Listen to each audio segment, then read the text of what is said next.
Hi everyone, today I will be reviewing a romantic fictional book called RAVENSOng, which is the second book of a four-book series called Green Creek by TJ Klune.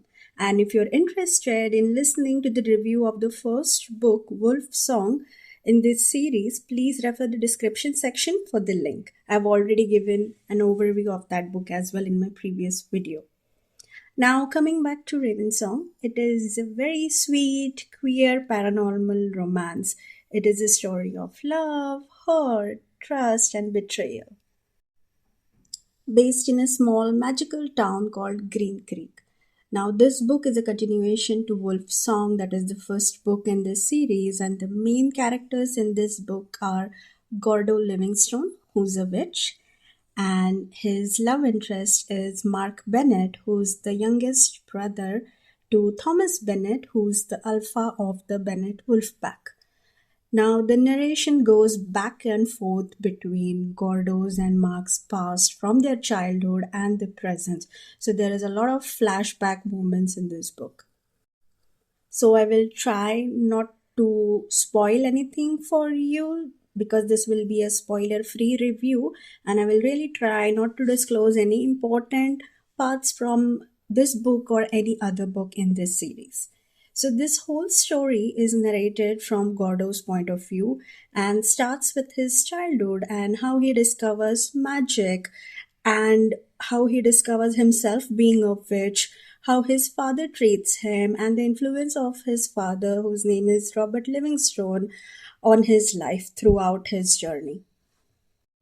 The journey starts off with very sweet and kind hearted young Gordo bonding and connecting with the Bennett Wolf pack and, of course, his mate Mark.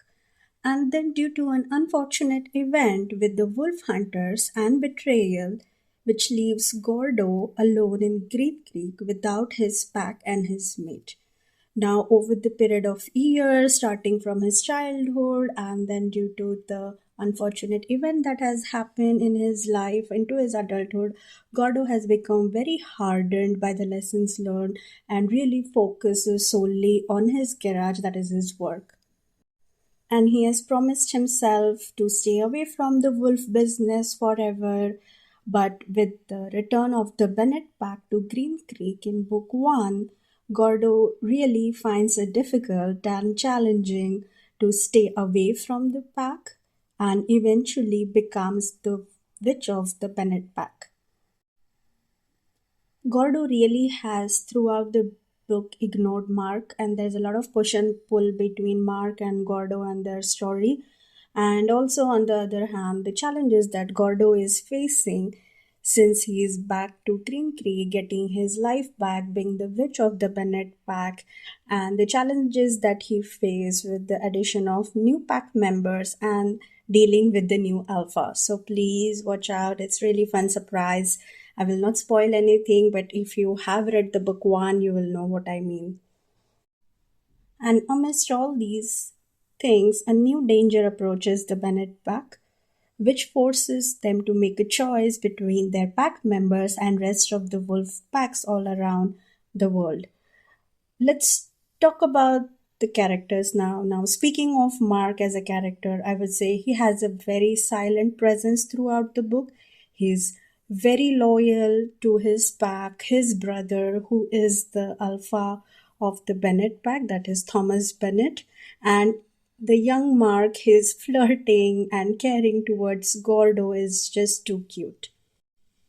Gordo, on the other hand, has always been this brute and grumpy guy, and I could really feel his angst and inner turmoil of getting back and trusting the Bennets again. So, can really feel the hurt he felt when they left Great Creek and when they came back, how he felt, his inner monologues. It's really, really a very nice read, I would say. So, kudos to TJ Klune for writing this amazing piece. However, I was a bit disappointed that in this book, Mark is not covered as much, meaning their chemistry is not shown.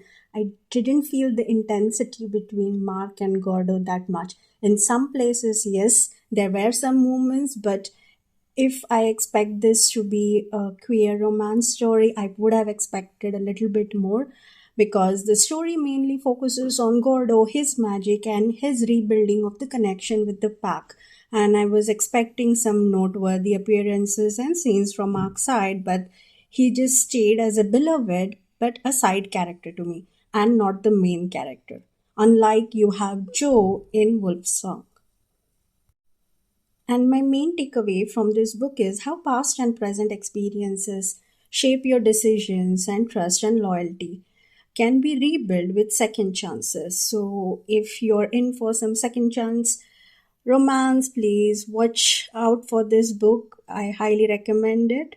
And some of my favorite scenes, moments from this book were, first, would be the first kiss between a teenage Gordo and Mark. It's just really sweet, nothing gross or any of those things. It's just teenage love, I would say. And the second is, of course, I have to mention the garage crew and their intervention with Gordo about his feelings for Mark. So they sit him down and tell him how he feels about Mark.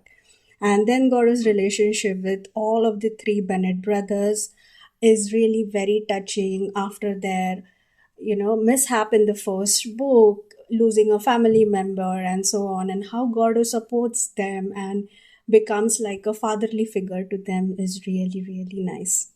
Overall, I would give this book a 4.2 out of 5, just for the storyline, which was very eventful and thoroughly written. But I do still lack the intense chemistry between Mark and Gordo, and I expected more. Hence the rating. That's all for today's review. Please let me know in the comment section your feedback, and if you have any additional information which may help the listeners, please feel free and mention in the comment section. Thank you everyone for listening. Please like, comment, share and subscribe to my channel. Take care. Bye.